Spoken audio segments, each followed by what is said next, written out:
holding it down on all the stations with the Matrix. You know what I mean? Blasting off nothing but exclusive, good music.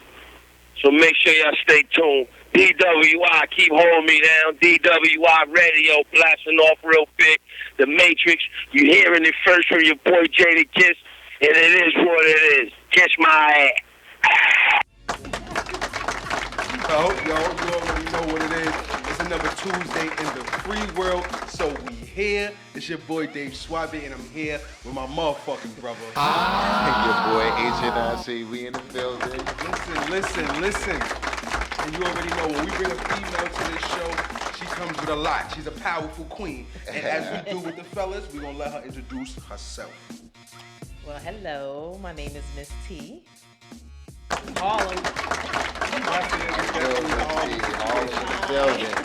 what I'm saying? So first of all, we want to, as we always do, shout out those who fucks with us, you know what I'm saying? So shout out to Chi-Chi's Kitchen for all your seafood needs, deep fried crab legs, all that good shit after you drunk in the club. You need something to eat. You already know. Chi-Chi's. CHECHEIS Kitchen on the gram. And you want to hit up Ice Bella Vita for the eyelashes that don't fall off. Come on, ladies. Don't fall off at all. Come on, you don't want to be like me sweating outside it's hot and your eyelashes fall off. That's not what you want, you know what I mean? So, rock with the good ones. We're going to let you know. But right now, it's all about Ms.Tee, you know what I'm saying? We're going to get right into it because I know I got 50 million questions, you know what I'm saying? Just on some, I'm from Harlem, Rich from Harlem. I got 1,000 questions. You dig? So we're going to jump into it. Usually we do the little current events, but fuck all that, you know what I'm saying? We're going to get right into the bullshit. So let's just start off. We blew it up, but where are you from, right? Harlem, 134th 8th Avenue. Come on, son. Come on, Yep. the heart of it all. That's right. The heart of it all. So, who is Ms.Tee from 134? And I know that's a huge question, right, that I'm asking for in a little piece. Yeah, who is Ms.Tee? It's tricky how people answer it. It says a lot, so. No, listen, Ms.Tee is just a female that grew up in a two-parent household with a strict Jamaican father and some crazy ass whippings, but still allowed the streets to influence her to get into a whole lot. Check out Writers. She made that a rainbow. That was nice. That was dope. That was poetic. Yeah, that's you who dropped she that. is. You dropped that science. So, let's take it back. Let's talk about some childhood memories. Nothing crazy, just whatever you want to talk about, but just cause I want the people to get a feel for you before we get into the shit. You know what I mean? They gotta know you first. Right. So, I mean, and my bad, not to cut you off, but pertaining to Harlem. This is a Harlem affair tonight. Right. Fuck everybody else. No, my bad. Shout out to the Bronx. Shout out to the Venture Studio. You already know that's the crib. But it's a Harlem situation. Yeah. So some childhood memories of Harlem, which should be easy.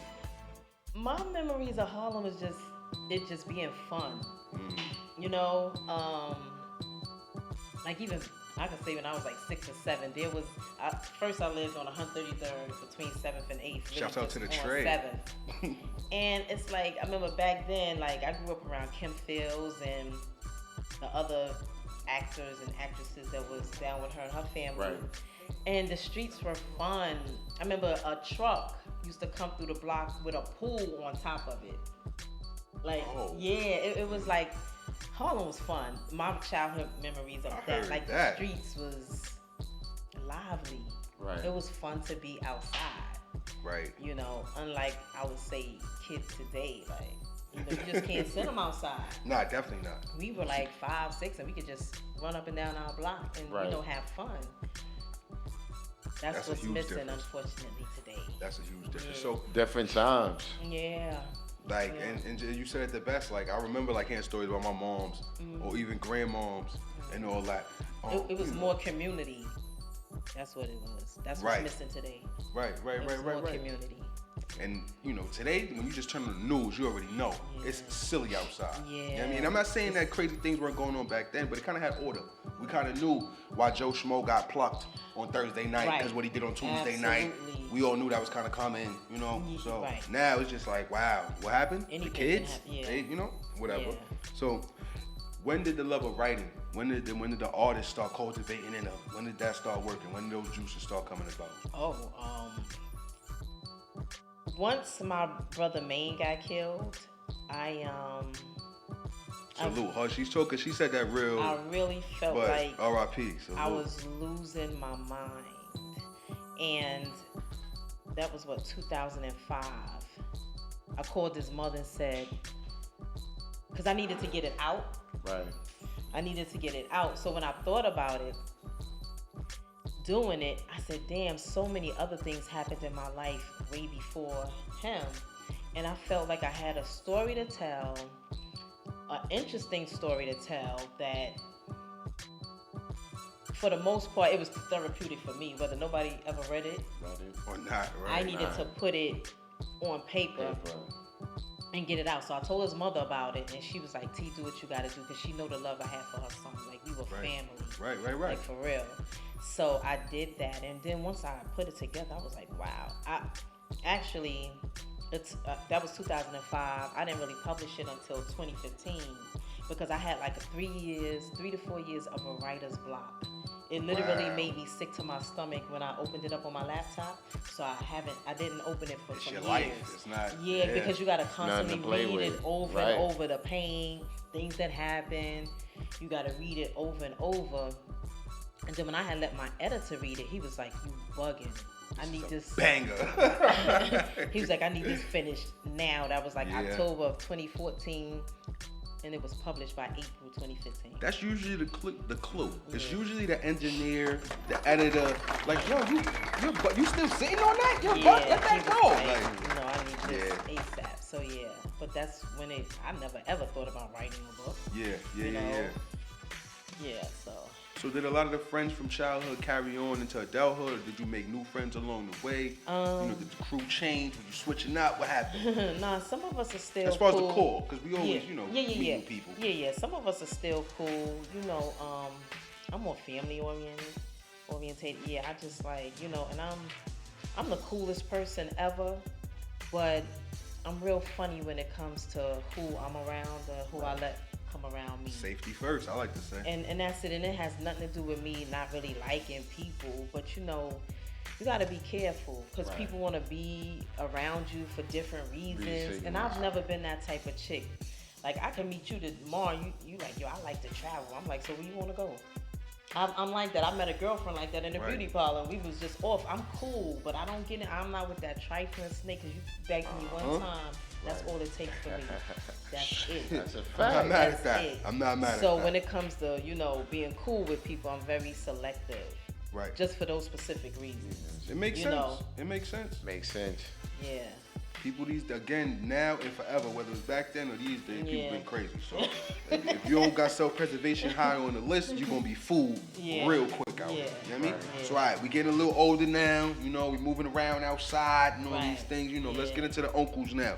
What kind of, game did they kind of drop on your head?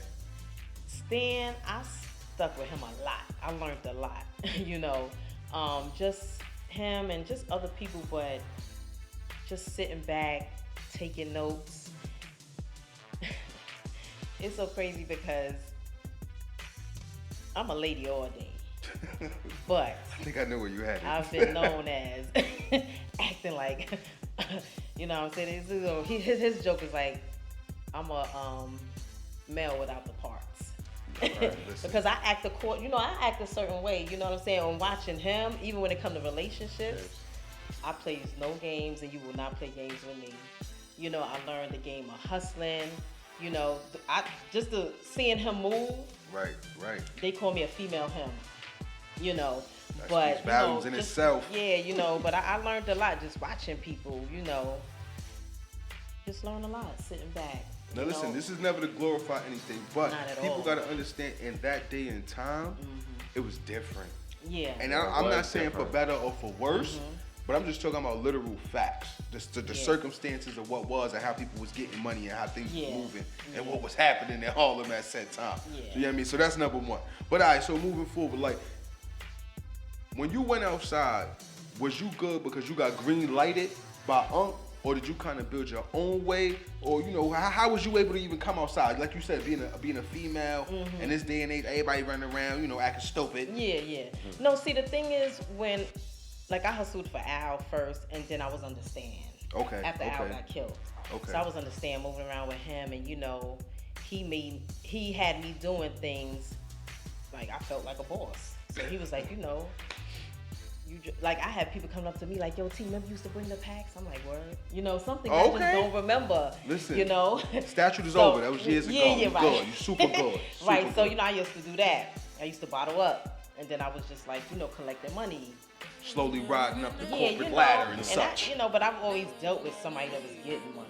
I Right. can't say I was like the biggest drug dealer out because I wasn't, but I dealt with people who was out there that was known, and it was like, you know, so that's what it really was. And then until I got with Ace is when I really had to be like, okay, on some, you know, little heavier stuff and trying to take Salute. this. Yeah. Salute. It kind of went to like the big leagues now. Like, you jumped into the big league. Yeah, he was. But in that game, that's how it goes. Everybody graduates at some point, or hopes to anyway, to graduate at some point or another. But all right, so hold on. Let's pump the brakes just a little bit. So in the midst of all this, between working with Unc and me and Ace, where does like Boy George and all these different characters, these Harlem superstars that you call friends? Right. You did. Right. How do you meet? So let's start with George. See, actually, I recently met George. You know, talking. I never met him when he was on the street. Oh, okay. Yeah, I never knew him when he was on the street. So he read the book. He was like, okay. Then I was like, you know, people asking, because people was asking me about, like, what's up with the Boy George story. So I'm like, listen, people asking about you. So he had me get in touch with the people who was trying to get at him before. Right. Friend told a friend. And then they told me, like, yo, he was being difficult. Boom, boom, boom. I'm like, word. So I'm like, listen, people want to hear your story. You only got a certain amount of time left before this generation. And the next one won't really care. They don't know who he is. It's going to be too throwback. It's like us caring about Bumpy Johnson. Like, it ain't. So I had a little experience with the whole TV industry not too long ago, and I kind of understand the politics of it. Okay. And he was asking for some things that were unrealistic. Okay. And I had to. Okay. So now, since I got involved, he says yes to everything. Like, he like, T, whatever it is. Shout out to the scrap in the building. Do it.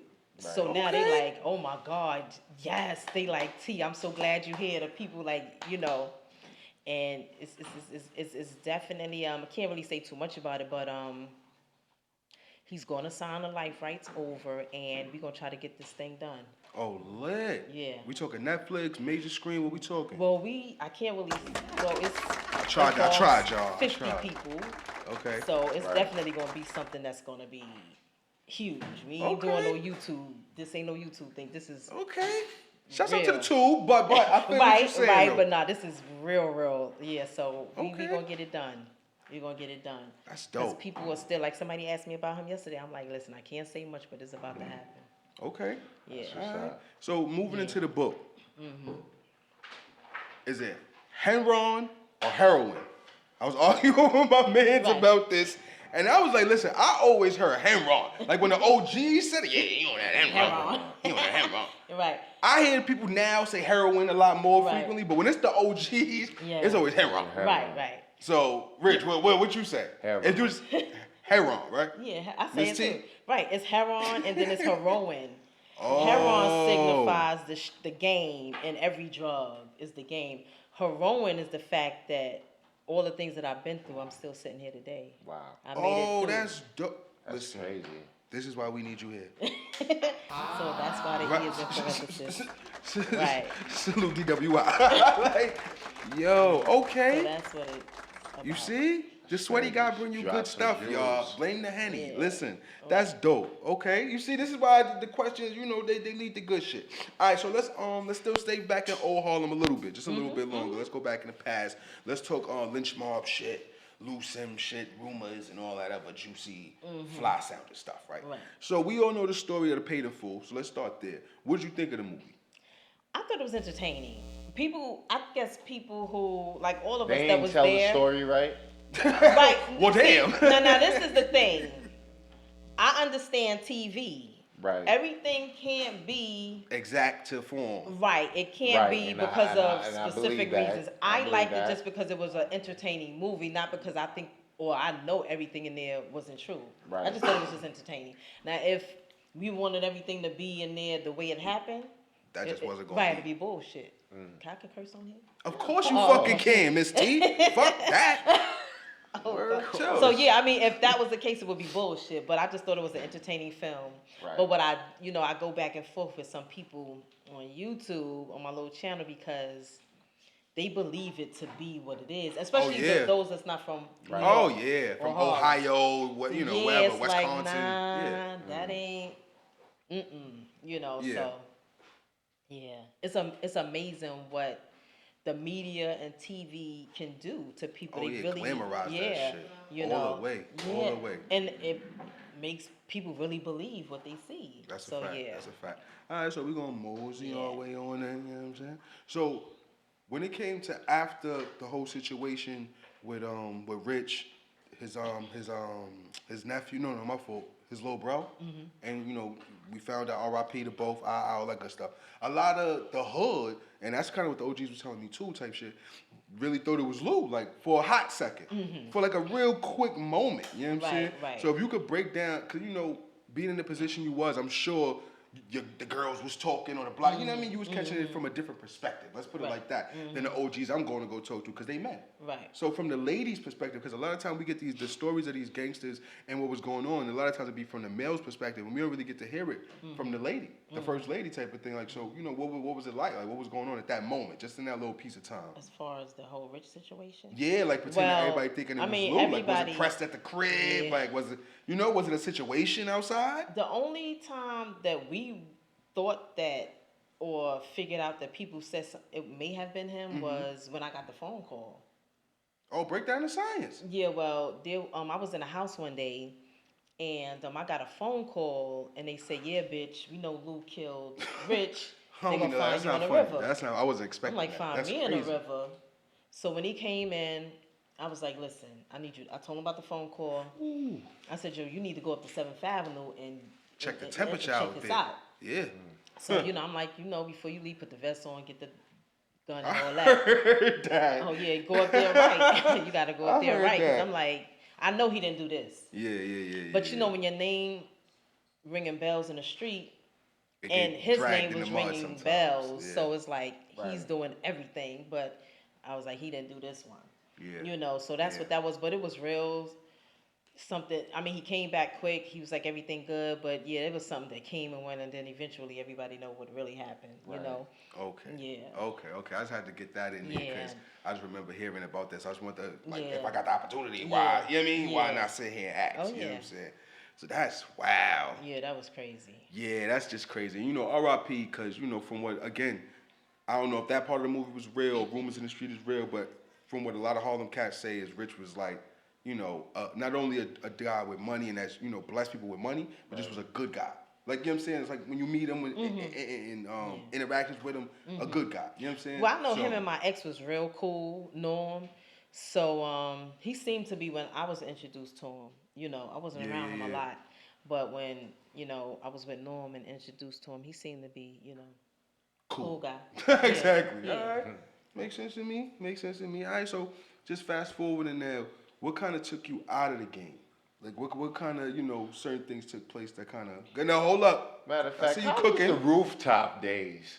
Oh, my fault. Yeah, we can't. Yeah, I ain't never been to We the can't skip rooftop. the I want rooftop, to know yeah. how was the rooftop? Yeah. It was just like you seen it on Paid in Full. Look, you see how faces it lit was up? so She's like, look, let me tell you small. about the rooftop. And most of the time I spent outside because it was like so Right. small in that. I mean small.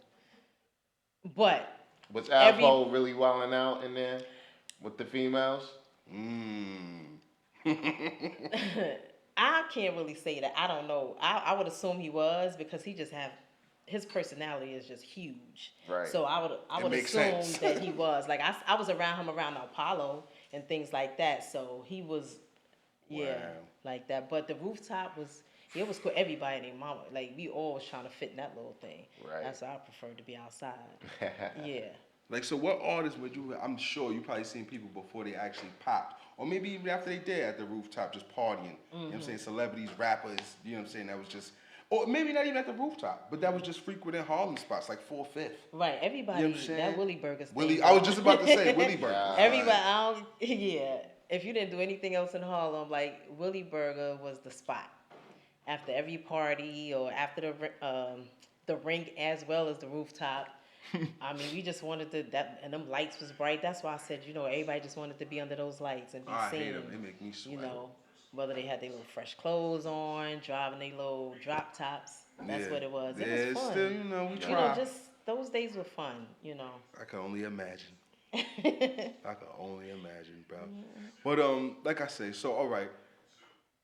What kind of started moving you towards out the game? You know what I mean? Your kids, failed relationships, and when I say that, I mean friendships, relationships with the streets, guys, whatever. You know what I'm saying? That kind of was like, all right, you know what? It's time to grow up. Because I know, first of all, a lot of this stuff was happening when y'all, that generation, was young. Right. I know for me growing up, I kind of assumed, they 30, 32. No. I was 19. You did? I was young. And the nigga with the money was 16, 17 sometimes. Like, you feel me? So I'm sure the maturation came early. That's all I'm saying.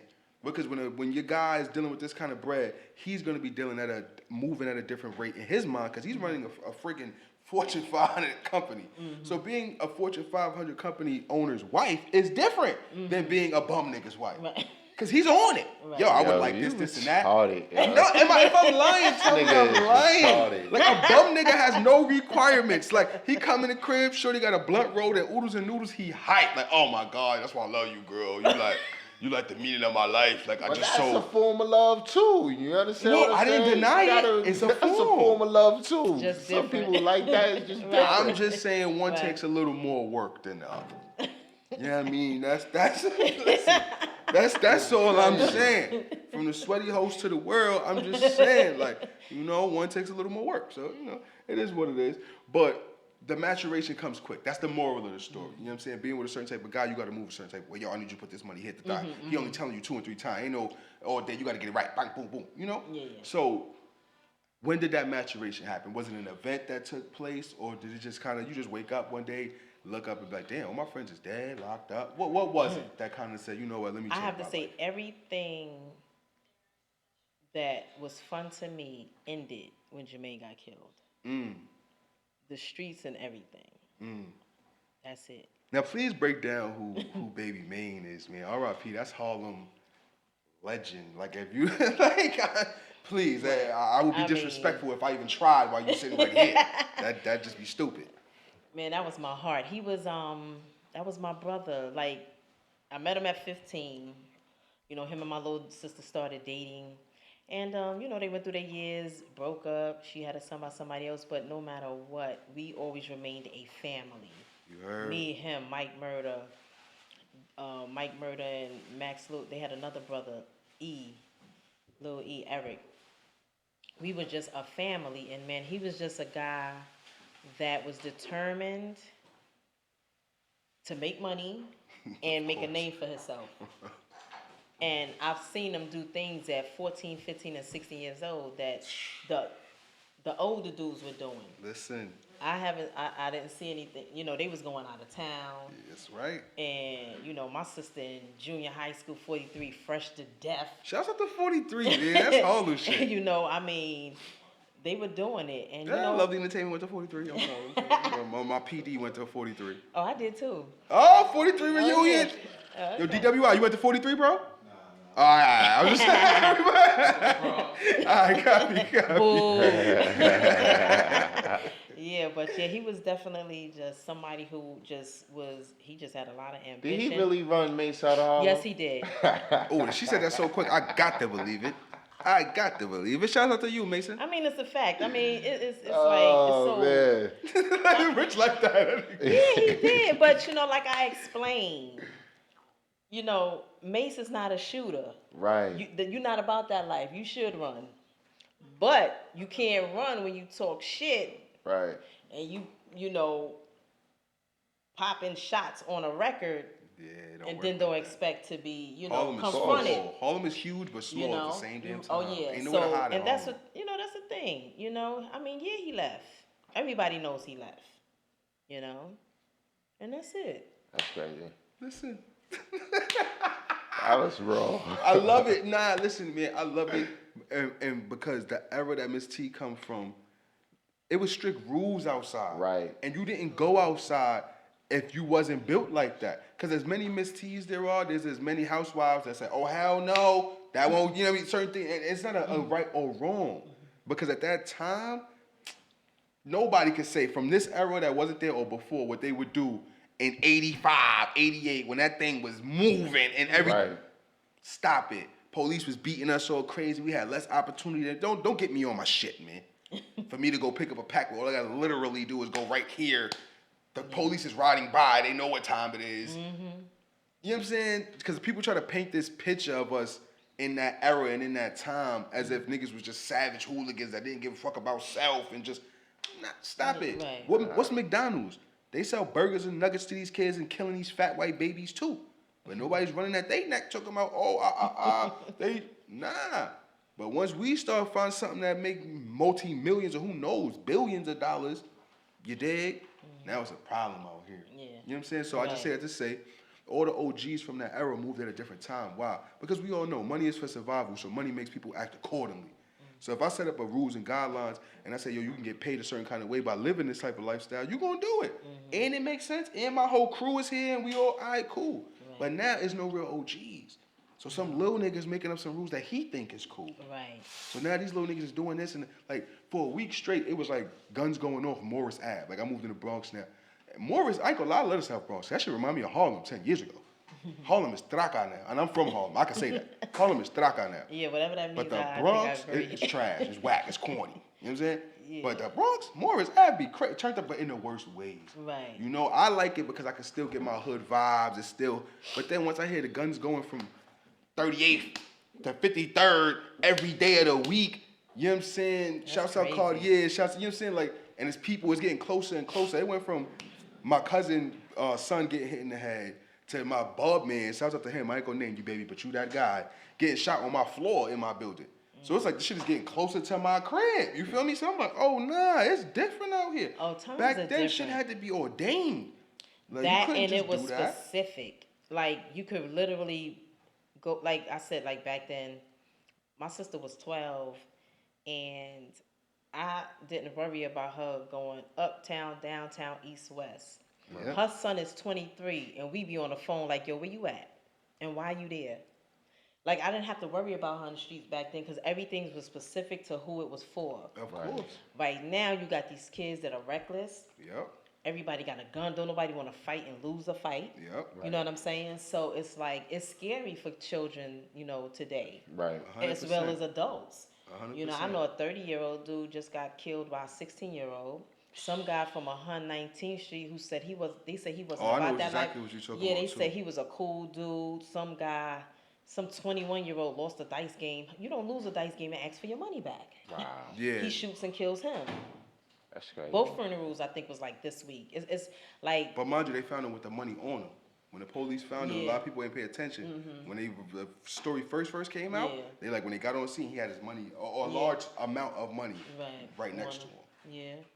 But it's just crazy, and everybody know who Yeah. did it. But it's like, Oh, it's no of course. respect. You Like, know even that. when Maine and them came up and they was doing their thing, they still respected Rich and them. And actually, Rich respected they gangster because he offered to work with them because he seen them going in and out of town. Right. Yeah. Making major moves. Right. So, and they still respected the elders and wanted to be like them and studied it. These young kids, they don't want no real money. And then, to be honest with you, it's not real money like it was on the streets. Exactly. Back then, nobody really hated on nobody kind of really about money. It was something else because everybody was getting money. Everybody was eating some kind of way. That's a fact. Now it's different. This generation, they don't care about getting no money. They don't respect their elders. I mean, they don't even respect their parents, so you can't expect them to respect you if you say, yo, little homie, you doing something, you know, it ain't right. You can't even say that because they're going to be like, what, old head, or what, who you, and ready to hurt you. So it's not even worth it trying to correct or even teach these kids out here because they're not listening. Right. And it's crazy because the parents are not being parents, straight up. It's sad. It's sad. But yo, I would be remiss, as the good host say, if I did not ask you about Jacob, little brother. Yeah. Now, my fault. I keep naming these situations because I'm from Harlem, so it's like these are stories Right. that, you know what I'm saying? But Google, my niggas. Google, because they don't got time to sit here and tell you all the background and get the answers. I need the answers. Y'all need the answers. So if you do some homework in Google, together, I got some shit. So. Now, out of respect for the family, whatever, the guy really, everybody who know what happened, Jacob is not his name, is close to it. So I just wanted to be respectful of that. Yeah. So we'll leave it as Jacob if that's not the name. Yeah. You know, J people know Boogie, he was my uncle's partner at one time, but his brother, I got to say, that's one of the realest things I've ever seen. Yeah. What? Yeah. Yeah, because you know, I know how it feels to lose somebody close. His brother was his world. And I don't even think he was in the gunplay, but after his brother left, he adapted to that real quick, and I had to respect that. If we all got hit up that night, I mean, I'd have been mad, but it's like I understand what he was feeling. What you know? mean? You saying you got caught in a situation? Yeah, I was in there. His revenge rampage? Because what I know from what I heard anyway was boom, the situation, his pops got killed, so he was on some his brother got killed. Oh, his brother. That's my his fault. brother, yeah. And then he just pretty much tore up the streets after that. Like it was just like No, but he was specific. He knew everybody that got hit or he attempted to hit, it was on target. And you see, that's what we was just talking about. Yeah. That's crazy. So he killed about 3 people. So while we got a couple minutes left of your time, what was the situation? Like, how did you get caught in the crossfire? Well, he came to kill my uncle. And we was all happened to be in front of my building talking. And my uncle was talking to a couple of dudes. Me and Lou was standing on the curb. And then Lou turned, and I saw a look come over his face that I already knew. Once I turned this way. Right. But he thinking they was coming for him. They actually was coming for Stan. And we all just scattered because the shots started, you know, going off. Yeah, it was crazy. We talking like broad daylight? Nah, this was in the... Oh, it was nighttime. All right. It was a nighttime. Yeah, shit was crazy. different. So, yeah. Now, I mean, hood shit happens every day, but it's like... And like, what would you say this is a span of, you know, a 15-year run, 10-year run of your life? Just like from the beginning, like hood shit to, like, you know, 80, the graduation. 85. Well, 85 to what, 2000? Well, 2000. You went to the thousands? Yeah, to 2000. I heard that, that's when Ms.Tee. Maine got killed, 2000. I heard that, Ms.Tee. Yeah, I know big bloods that ain't make it to the 2000s. They ain't make it out the 90s, nigga. Yeah. Yo. All right, so look, man, we always like to leave the opportunity. Shouts out to Lovely Entertainment anyway. We want to leave the opportunity to let the people know, please, Ms.Tee, where they can fuck with you and where they can spend that bag. Well, they could get my book, Harlem Heroine or Heroine. It's on Amazon. It's on my website, www.harlemheroine with an E or harlemheroine.com. Smashwords, iBooks, it's all over the place, and they can check audio. out. I'm working on that. That's a very tedious. I'm sure. Process. I'm sure because you want it to be you, you know, so you can put the vibe on it. Right. So that'll be out, and my documentary is on YouTube, and my next book, Snitching, the Guide to How It Goes Down, will be out June 1st. Salute. Okay. Salute. So stay in tune. We'll be in contact. You know what I'm saying? So when the joint drop, if you're doing like a launch or whatever the case is, we could be in attendance, cop some books, push some books. You know how that go. We can move units too, B. You know what I'm saying? We can bag them books up, make them things move too, It's the B. real heroin right here. You know what I'm here. saying? Make it move. But it. more than anything, we want to thank you for your time. You know what I'm saying? You. Like my sweat, we can't buy that. You know what I mean? So we thank you for that. You did. Is there anything that you want to leave the people with, whether it be shout outs, a little message, whatever, you know what I mean, that you want to leave the people with? I just want to say thank you to everybody who supported the book, supported the documentary, and this is not glorifying anything. I just tell my story, and there's messages in the book. There's nothing wrong with going out there getting a job. The game is over. That's right. Hustling is not what everybody thought it was, and it's that game is over. It's definitely not that so today. glad But you got some people still doing they want to, but it's like the risk is not worth the reward. Right. So listen, educate yourself, elevate yourself, and just try to do something different. Yeah. Rich, fuck you got, man. Good interview. Thank you. I learned a lot. Rich is in all, baby. That means we did it again. You know what I'm saying? Listen, man, you could bite the style, but you might break your teeth, you bitch ass niggas. You already know how I go and what it is. It's Turned Up Tuesday, man. We out of here. Thank you, Ms.Tee. We're going to grab one picture and a drop, and we good. Thank you. Thank you.